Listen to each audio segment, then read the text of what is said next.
என் அருமை குடிமக்களே, நான் உங்கள் தமிழ்ச்செல்வன் பேசுகிறேன். இன்று ஒரு அருமையான தலைப்பு, பொருளாதாரம், அதை பற்றி பேசப் போகிறோம். காணொலியின் தலைப்பு 100 ரூபாய் பொருளாதாரம். இந்த 100 ரூபாய் நமக்கு எப்படி வருகிறது, நம்மிடம் எப்படி தங்குகிறது, நம்மிடம் எப்படி போகிறது, இந்த 3 வழிகளை மட்டும் பார்க்க போகிறோம். இந்த 100 ரூபாய் பொருளாதாரத்தில் அடங்கியுள்ள ரகசியங்கள், மர்மங்கள் அனைத்தையும் நாம் இப்பொழுது வெளியே தெரிவிக்கப் போகிறோம். இது அனைவருக்கும் தெரிந்த விஷயம்தான். ஆனாலும் தொகுத்து தரும்பொழுது உங்களுக்கு வேறு கண்ணோட்டத்தில் இந்த விஷயம் புரியும். ஆகவே உங்களுக்கு ஏற்கனவே தெரிந்த ஒரு செய்தி என்று இதை எளிதாக எண்ணிவிட வேண்டாம். இந்த பணம் எப்படி வருகிறது நமக்கு? பெரும்பாலும் நாட்டில் 100க்கு 95% மக்கள் ஒருவரிடம் வேலை பார்த்தோ தொழில் செய்தோ தான் பணம் சம்பாதிக்கிறார்கள். 5% மக்கள் வியாபாரம் செய்யவும் முதலீடு செய்யவும் இருக்கிறார்கள். ஆக பெரும்பான்மை என்று பார்த்தால் 95% பேர் ஒரு நாளைக்கு 8 மணி நேரத்திலிருந்து 12 மணி நேரம் வரை தங்களுடைய படிப்பு, அறிவு, திறமை, கல்வி போன்ற சகலத்தையும் கொடுத்து ஒரு வேலை செய்து பணம் ஈட்டுகிறார்கள்.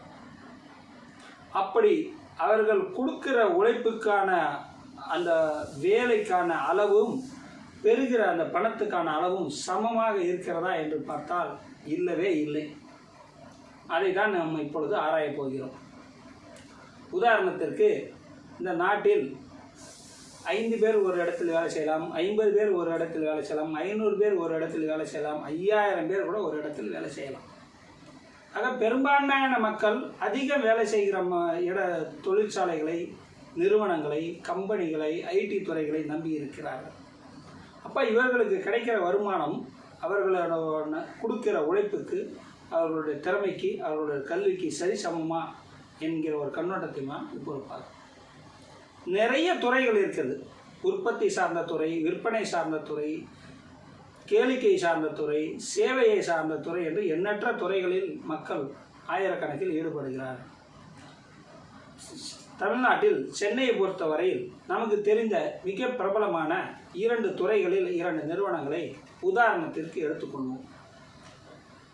இவர்களுடைய வருடாந்திர வரவு செலவு அறிக்கைகளை கூகுளில் நாம் பார்க்கலாம். எந்த மக்களும் எளிதாக பார்த்துக்கலாம். அப்படி ஒரு சென்னையில் ஒரு 5000 பேர் வேலை செய்யக்கூடிய ஒரு டிவிஎஸ் மோட்டார் என்ற ஒரு நிறுவனத்தையோ, இல்லை ஒரு ஆயிரக்கணக்கான பேர் வேலை செய்யக்கூடிய அப்போலோ ஹாஸ்பிட்டல் என்ற ஒரு நிறுவனத்தையோ நாம் பார்த்தோம் என்றால், இங்கு நான் கூறுவது அனைத்தும் உதாரணமே. இந்த உதாரணத்திலிருந்து நாம் புரிந்து கொள்வது என்ன என்பது தான் இந்த 100 ரூபாய் பொருளாதார காணொலியின் நோக்கம். உதாரணத்துக்கு 2024ஆம் ஆண்டு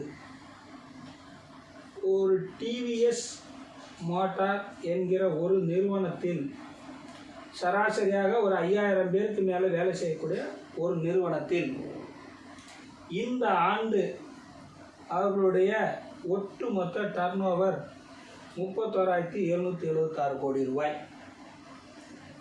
இந்த வருமானத்தில் அவர்களின் அனைத்து செலவுகளும் வரியும் போக அவர்களுக்கு கிடைத்த நிகர லாபம் 2083 கோடி ரூபாய். இந்த ஒரு வருடத்தில் அவர்களுடைய தொழிலாளர்களுக்காக அவர்கள் செய்த ஒரு வருடாந்திர செலவு 1595 கோடி ரூபாய். அதே மாதிரி அப்போலோ மருத்துவமனை, அவர்களிடம் தோராயமாக ஒரு 2000 தொழிலாளர்கள் இருக்கலாம். 1000லிருந்து 2000 தொழிலாளர்கள் இருக்கலாம். அவர்களுடைய இந்த ஆண்டு வருமானம் 7283 கோடி ரூபாய். வரி போக, செலவுகள் போக மீதம் அவர்களுக்கு கிடைத்த லாபம் 1010 கோடி ரூபாய். அவர்கள் இந்த ஆண்டு தொழிலாளர்களுக்காக ஒரு வருடம் முழுத செய்த செலவு 1425 கோடி ரூபாய். இப்பொழுது நாம் கவனிக்க வேண்டியது இந்த இடத்தை தான். இந்த 2083 கோடி ரூபாய் அல்லது 1010 கோடி ரூபாய் என்பது ஒரு தனிநபருக்கோ, ஒரு தனிநபர் குடும்பத்திற்கோ, அது குரூப் ஆஃப் டைரக்டருக்கோ போகக்கூடிய பணம். ஆனால் இந்த 1595 கோடி ரூபாய், 1425 கோடி ரூபாய் என்பது ஆயிரக்கணக்கான தொழிலாளர்களுக்கு ஒரு வருடத்திற்கு ஆகக்கூடிய செலவு. அப்படி என்றால் அவர்களுக்கு கிடைத்த 100 ரூபாயின் அசல் மதிப்பு என்ன? அவர்கள் சம்பளமாக ஒரு 100 ரூபாய் வாங்குகிறார்கள் என்றால் அந்த 100 ரூபாயின் அசல் மதிப்பு என்ன? உதாரணத்திற்கு 10,000 ரூபாயாக இருக்கலாம், அல்லது 8,000 ரூபாயாக இருக்கலாம், அல்லது 5,000 ரூபாயாக இருக்கலாம். இதுதான் அவர்கள் சம்பாதித்த 100 ரூபாயின் அசல் மதிப்பு. ஆக பணம் வருகிற வழியில் நாம் முழு மதிப்பில் பணத்தை சம்பாதிக்க முடிவதில்லை. நாம் நினைக்கிறோம் நாம் உழைக்கிற உழைப்பிற்கு நமக்கு கிடைக்கிற ஊதியம் சரியாக இருக்கிறது என்று. இன்னொரு பக்கம் மிகப்பெரிய தொழில் நிறுவனங்கள் இல்லை, சிறு சிறு கடைகள், சிறு சிறு நிறுவனங்கள் என்று பார்த்தால் அவர்கள் தொழிலாளர்களுக்கு அவர்கள் வருமானத்திலிருந்து கொடுக்கிற ஊதிய பங்கு 1:6 அல்லது 1:10 என்று இருக்கிறது. இந்த வகையில் பார்த்தால் 600 ரூபாய் அல்லது 1000 ரூபாய்க்கான ஊதியத்தை உழைப்பை பெற்றுக்கொண்டு நமக்கு 100 ரூபாயை தருகிறார்கள். எந்த வகையில் பார்த்தாலும் நாம் உழைத்து பெறுகிற 100 ரூபாய் என்பது உண்மையில் 100 ரூபாய் அல்ல. அது அதிகபட்சம் 10,000 ரூபாயாக இருக்கலாம், குறைந்தபட்சம் 600 ரூபாயாக இருக்கலாம்.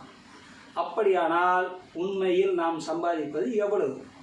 இந்த கேள்வி இதைத்தான் நாம் கேட்க வேண்டும். வருகிற வழி, பணம் நமக்கு வருகிற வழி பொருளாதாரத்தை நமக்கு மேம்படுத்த உதவுகிறதா? இந்த கேள்விக்கு சரியான பதில்களை தேட விரும்புகிறீர்களா?